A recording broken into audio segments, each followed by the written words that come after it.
Thank you so much for that.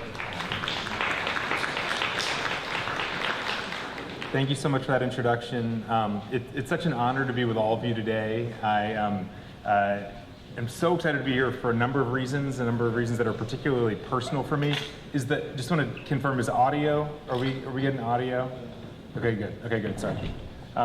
Great. So, a number of reasons that are particularly personal in my case.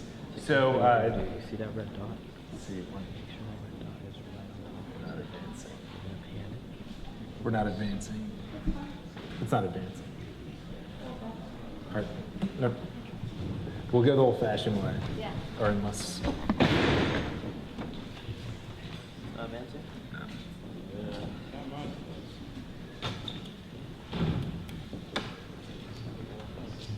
There we go. Nice. All right, we're starting over.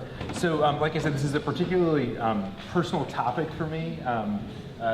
13 years ago, I found myself in the intensive care unit at the University of Pennsylvania, where all of my organs were shutting down. My liver, my kidneys, my bone marrow, my heart, and my lungs were all not working.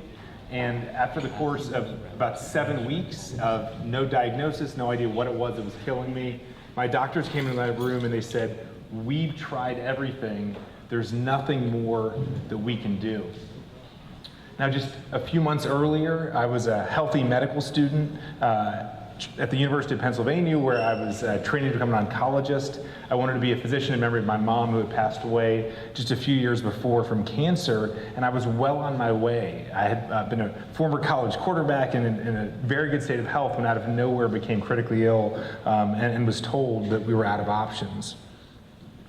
In a last-ditch effort to save my life, my doctors gave me a combination of 7 different chemotherapies, and somehow I survived, but I would go on to relapse and nearly die 4 more times from this horrible condition. I knew that my only chance of survival would be to unlock an existing drug that could be repurposed for me. Now, I knew that was possible because many diseases share the same underlying problems and can therefore be treated with the same drugs. And of course, since I didn't have 10 years and $1 billion to develop a new drug from scratch, I knew my only chance would be to see, is there an existing drug that's sitting on the pharmacy shelf that could maybe save my life? So I began performing experiments on my own blood samples. At the time, I was a third-year medical student, and began testing to understand what were the immune cells that were highly active and what was going on in my particular disease, which I was finally diagnosed with.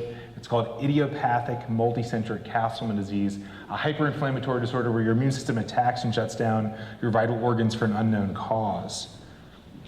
So I did a series of experiments which sort of changed the way we think about this hyperinflammatory disease. First, trying to understand what was it that was causing my immune system to become hyperactivated and begin to attack my own vital organs. And so the work we did first was leading up to my last relapse. I'd been storing blood samples on myself and been measuring a number of cytokines every few weeks with each of those samples that I had collected. And what we found was there were a number of proteins, including vascular endothelial growth factor, which is a marker of angiogenesis, and a protein called soluble IL-2 receptor, which is a marker of T-cell activation, that both began to rise in the weeks leading up to my relapse. So though when I was sick, all of my cytokine levels were through the roof, these were 2 cytokines that seemed to lead up to an almost parallel disease activity, which made us think maybe angiogenesis and T-cell activation are playing an important role in this disease. And so I'd also stored white blood cells on myself, and I ran flow cytometry on them, and I confirmed, in fact, that T-cells were highly activated. So we had basically a couple signals that we could think about. Maybe we could develop and direct drugs against those 2 signals. And so really the model that we're thinking about is that there's an important role for a number of cytokines and growth factors like VEGF, and also these activated T cells. And so the question became, is there some final common pathway that's connecting these 3 things that are occurring in my case that maybe we could direct a drug at?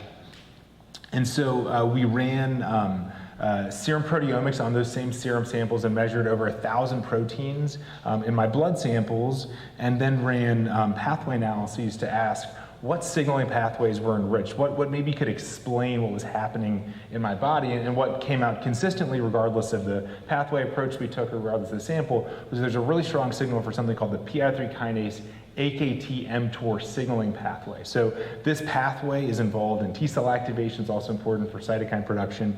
And so this became really exciting. Maybe mTOR is playing an important role in this particular disease, and this is what we hypothesized. So we went to a lymph node sample that I had resected, first starting with a number of normal lymph nodes to see how much mTOR is on in a typical lymph node. And so first looking at a bunch of normal lymph nodes, we saw that there was very little mTOR activation. So brown is positive for mTOR activation, blue is negative. And you can see in a normal lymph node, there are very few cells that have the mTOR signaling pathway turned on. And then if you look in my lymph node, we were just blown away by the tremendous amount of mTOR activation. So this pathway that we hypothesized to be on was turned into overdrive in my particular case, which was really exciting because there are drugs that target and can inhibit mTOR signaling. So the new way of thinking about the disease is that mTOR could be a central mediator of hyperinflammation. And we began testing this drug sirolimus on me for the first time ever. No one with my disease had ever been treated with an mTOR inhibitor. Began testing it on myself. It's now been over 9.5 years that I've been in remission on this drug, which had never been used before. Oh, thank you.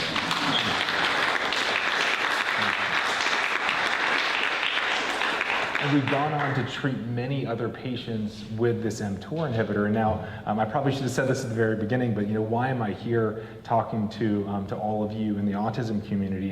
And the very clear reason is that there are a number of drugs on the pharmacy shelf where there's at least some amount of data that they can be utilized and effective in individuals dealing with autism. And so this is just one example, and I'll go through more in my talk, where a drug was intended for one condition. So sirolimus was intended for organ transplant rejection, and now we're using it in Castleman disease. We treat patients all over the world with sirolimus and have been able to save countless lives with this drug that was literally hiding on the pharmacy shelf. So during this remission, I wrote a book about my journey called Chasing My Cure, which, as we mentioned, I think most of you all will be able to take a copy home with you. And I also was able to get married to the love of my life, Caitlin. We've got 2 beautiful children, Amelia and baby David. And of course, as I look back on my journey, having my last rites read to me, spending months and months in the ICU, I never could have imagined that I'd be standing here 13 years later and alive, thanks to a drug that was hiding in plain sight that no one had thought to try beforehand. So during this remission, I joined the faculty at Penn, where I set up a center called the Center for Cytokine Storm Treatment and Laboratories. So we study hyperinflammatory diseases, we deeply profile them, and then we look for already FDA-approved drugs to see if we can repurpose them to treat these inflammatory conditions. So during this window, we've now identified and advanced 16 more repurposed treatments for hyperinflammatory disease in addition to sirolimus, which is saving my life. These patients are all alive because of a drug that was not intended for their disease. I want to share one of these examples. It's one of my favorite, and that's a picture of the patient on the bottom right named Michael.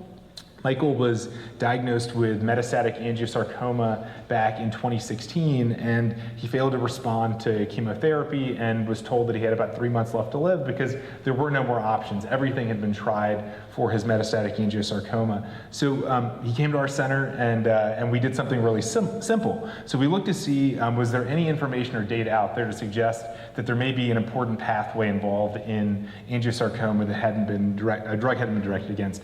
And in 2013, 3 years earlier, a study had been published indicating increased PD-L1 expression in a handful, actually I think it was just 3 tumors of patients with angiosarcoma.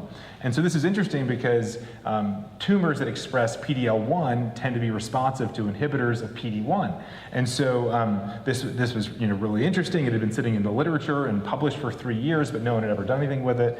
And so we got his tumor and we tested it for PD-L1 expression, and it came back blazingly positive. 99% of his tumor cells lit up with PD-L1 expression. So we began treating Michael as the first patient ever with angiosarcoma with a PD-1 inhibitor, pembrolizumab, and now Michael is doing great. He's been alive and well for over 7 years. And the thing that maybe makes me most excited about this is that now pembrolizumab, this drug, is recommended as the first-line therapy for angiosarcoma. So patients all over the world are receiving pembrolizumab for their angiosarcoma just based on us finding a paper that was already out there. It required no brilliance whatsoever on our part. All we had to do was find a paper that had already been done, research that had already been done, and just get the drug into this patient, share it widely, and now it's recommended through the National Comprehensive Cancer Network and literally utilized all over the world.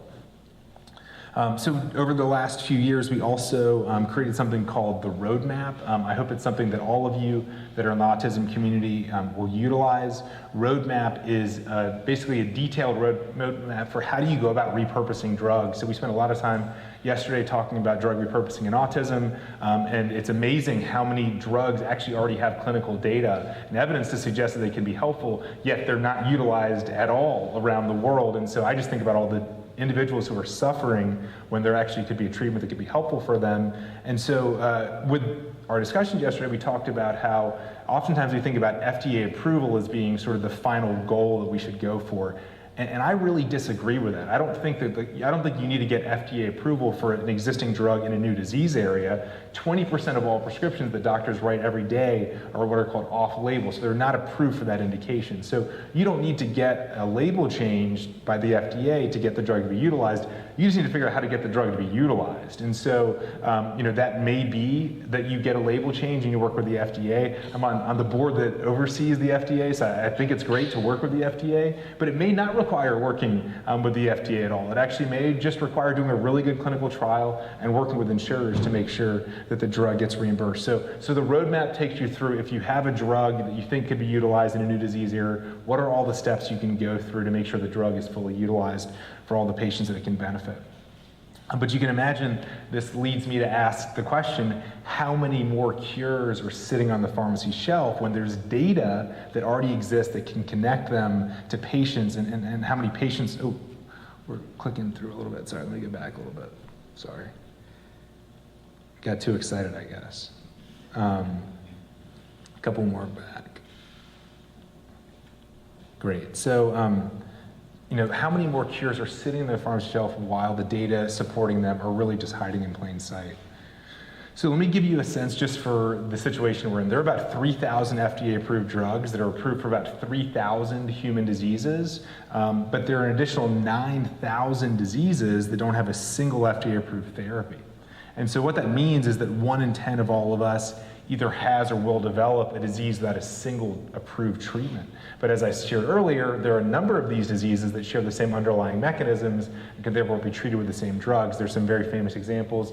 Many of us are aware that Viagra wasn't initially intended for the use that we all know it's utilized in. It was initially intended for heart disease, but what most people don't realize is it's actually been repurposed for a rare pulmonary lung condition, or pediatric lung condition, pulmonary arterial hypertension, and it's life-saving. These children were all dying before they reached their teenage years. Now they live full lives on low-dose Viagra. And there are many other examples like thalidomide, going from leprosy to myeloma, and many, many more, but unfortunately, this does not happen enough because the incentives just are really not aligned. So 80% of all FDA-approved drugs are already generic, which means by definition, no one is doing any research to try to figure out more uses for these drugs, and there are these massive gaps in our system where we've got 80% of our FDA-approved drugs that are safe, effective, and have been around for a long time are not being studied at all, and we focus on new drug development and utilization of drugs that are currently on patent. And it is really, one, financial, drugs generic, there's no money to be made.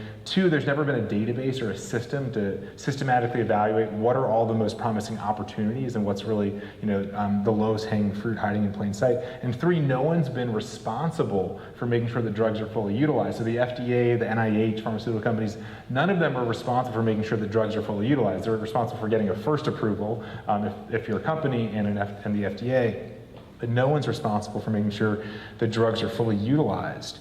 And so in addition to all of these problems coming together, at the same time, we all know that there's been this incredible advent of artificial intelligence. And so I just want to highlight, during the COVID pandemic, biomedical knowledge graphs were utilized in about 1 day to uncover that a drug called baricitinib looked to be very promising for COVID. It turned out through multiple clinical trials it's very effective in the most severe patients. It's now FDA approved for severe COVID patients. And this was, as I mentioned, discovered within the first couple days because it was just busy helping people and it wasn't very controversial. It didn't really make many headlines like many of the other drugs during the pandemic. But utilizing biomedical knowledge graphs and artificial intelligence on top of them to make discoveries like this rapidly got my attention, certainly, and certainly with the background of all the problems, led me to want to try to take on this issue that drugs aren't fully utilized. So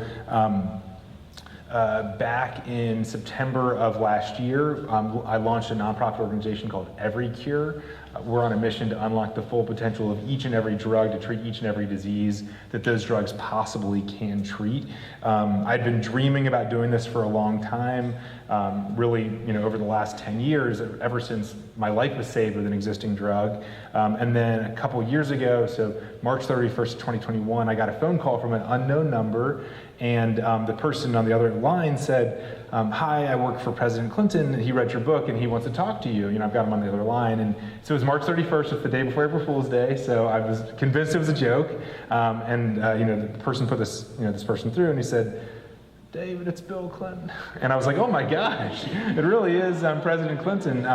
So he had read my book, and he had really been taken aback by the idea that there were drugs out there that could be used in new ways. And it's just a matter of making the connections. And so we spoke for a long time. We have a lot in common. Both went to Georgetown and Oxford, and we love Little Rock, Arkansas.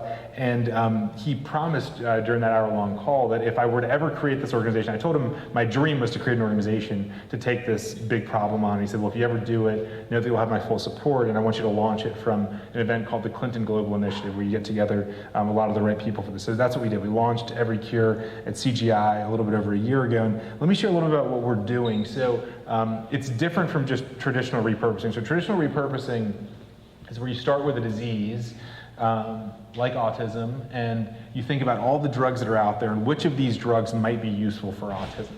And of course, one of those, or hopefully many of them, look promising. You evaluate those in clinical trials, and hopefully you change clinical practice. The other way that repurposing is often done is what we call indication expansion. That's where you start with the drugs. This is what drug companies do. You start with a drug and you say, what are the other, and it's approved for one disease, but what are the other diseases that maybe could benefit from this particular drug? And hopefully there is another disease that could benefit from that particular drug. What we're doing, we call therapeutic cross-purposing. And so we don't start with one drug like thalidomide or one disease like autism. We start out by looking at all drugs and all diseases, and then we apply 5 different artificial intelligence algorithms to weigh the strength of evidence between every drug and every disease. It's a total of 60 million scores for every drug versus every disease, and then let the algorithm tell us what is the drug-disease combination that's most likely to help a patient. And let's go do a clinical trial of that. So it's completely disease agnostic, it's drug agnostic. It may or may not uncover a great drug for autism, but it will uncover a great drug for something. And those somethings are the ones that we go after. And so I won't spend too much time on this, but basically we start out by grading every drug versus every disease. Depending on which ontology you use, there's somewhere between 12,000 and 20,000 human diseases. And there are about 3,000 FDA-approved drugs. That's why it's either 36 million to 60 million, depending on what ontology you use. So we bring together the world's biomedical knowledge into one place, both publicly available and privately available data, all into one central biomedical knowledge graph to generate these single scores for every drug versus every disease. We're able to refine and validate the scoring system. And so for that particular spot, you can see there's a 0.93 score, which means that it's really good because it's from 0 to 1. We make all these data publicly available, and then we validate in the laboratory or in silico which of these opportunities look most promising, to then take forward into clinical trials. With the idea being that, like I said, the goal is not necessarily FDA label change. The goal is actually to ensure that the drug is covered and to ensure that patients get access to the drug. And maybe, like I said, in some cases, changing the label with the FDA makes sense. But remember, these are all already FDA-approved drugs. They're all approved for at least one thing, and they may not necessarily need a label change. So I mentioned we use 5 different algorithms. One of them was developed by Dave Kozlicki at Penn State, and this is one of my favorite algorithms, but I just wanted to share the very first time we ran the algorithm was back in March. And we were excited about the results that we got back. The distribution of scores across all 36 million scores looked really good. And so we looked at some of our top hits on our algorithm. And one of those top hits was a drug called adalimumab. And we had a patient named Luke, named Alan. Luke is his doctor. Patient named Alan who was getting ready to be transferred into hospice care. and we gave him the #1 drug on the hit list for his disease, and Alan had an incredible response, and we didn't end up having to put him onto hospice care. Now this is N=1, it's one patient, it's very early, but it was our first attempt to utilize this AI-generated scoring system to actually help a patient, and Alan's doing great, and he's, it's now been yet close to 9 months. He's been doing really well on adalimumab. So we've got an amazing group of partners that have helped us to grow over the last year, listed up on the screen. And like I said, President Clinton's been a really great champion. We're doing what we call the Castleman Flex, which if anyone has ever taken a picture with me, you know that you have to do the Castleman Flex. But he and his foundation have been major supporters and helped open up a lot of doors.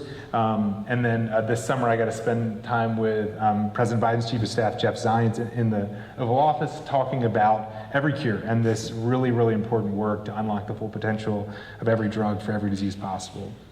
So as we think about autism, what's the potential for repurposed drugs in autism? So this is a list that Perelman came up with of drugs that she had some data on that may be useful in autism. I think that the next step, first step is to inventory what are all the things with any sort of data. The next step is to really synthesize the evidence around each one of these and to think about it in terms of a chevron.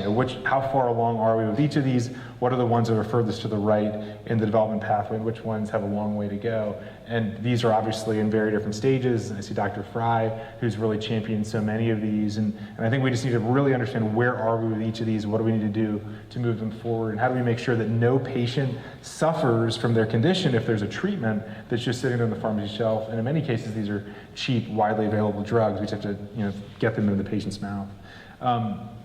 And so recently there was another paper utilizing biomedical knowledge graphs, which is similar to the approach that we take through EveryCure, that actually predicted a few novel approaches for ASD treatment. And I think that it's important to really synthesize all of these findings into one place and to push them forward. And then finally, I just wanted to highlight, as you all know, there are many more monogenic forms of autism that are being uncovered, really, it seems like every week. One of those monogenic forms is TCF7L2, related neurodevelopmental disorder. My daughter, who's 5 years old, actually has TCF7L2, related neurodevelopmental disorder, which has led her to she has autism. This is one of these diseases, or one of these monogenic forms of autism, like many others, where because we actually understand the underlying mechanism and the gene involved, then it's actually a lot easier to do drug repurposing. You can utilize a lot of the model systems that you heard about from my talk beforehand. And this is just me looking for drugs that can increase expression of TCF7L2. One would suspect that one of these could be potentially useful for an individual who's haploinsufficient, like my daughter. Let's see. And so then I just want to close with some lessons learned. First being that there's a lot of drug repurposing opportunities out there that are just waiting to be uncovered. Many of them have actually already been uncovered. They're just waiting to be pushed forward. But since most drugs, 80% of drugs are already generic, no one's going to push them forward except for you and except for us. So we can't sort of wait and hope that like someone's going to read a journal article somewhere and do something with it. I think that we need to systematically go through what are all the treatments, what's the evidence behind each of them, and which ones are we as a community going to push forward, because if we hope and wait, we'll be waiting for a long time. But of course, prioritizing which of these to put resources behind is challenging, but it's something that I think that the expert community could come together around. Let's see. Please utilize the roadmap. It's a free tool for anyone.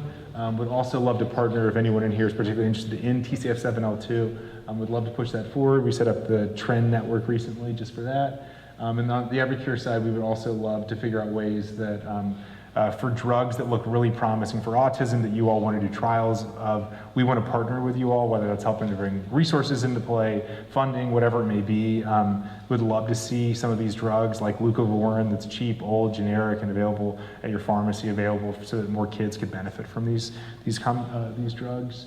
And then this is a final plug that we actually just opened up a bunch of positions for EveryCure. So if you know anyone with drug development experience or bioinformatics experience you think would be excited to get involved with EveryCure, send them to our website. So with that, I just want to close by thanking some of the people who have supported us, thanking you all for the work that you guys do for autism.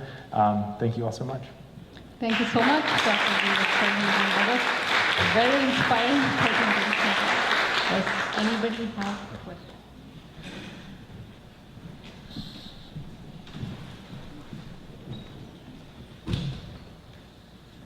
Well, David, that was, very motivational. We have something in common. I was an MD PhD student 10 years ago before I moved to Harvard.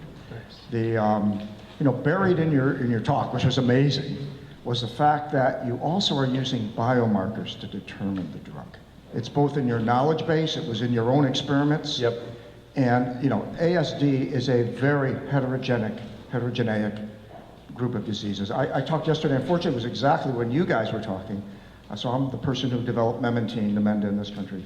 Great. And we found a biomarker. It's going to be, I think, talked about a little later today by Umentis, a company I started in Boston, that there's an MR spectroscopy way to now look at glutamate that decreases excessive glutamate activity. So there's one example of repurposing a drug, but we need biomarkers to do that. So I would just say this is very exciting, but you got to have a fingerprint on it to do it. I also want to make sure everyone knows, and you may not know, so I want to make sure you know this is available.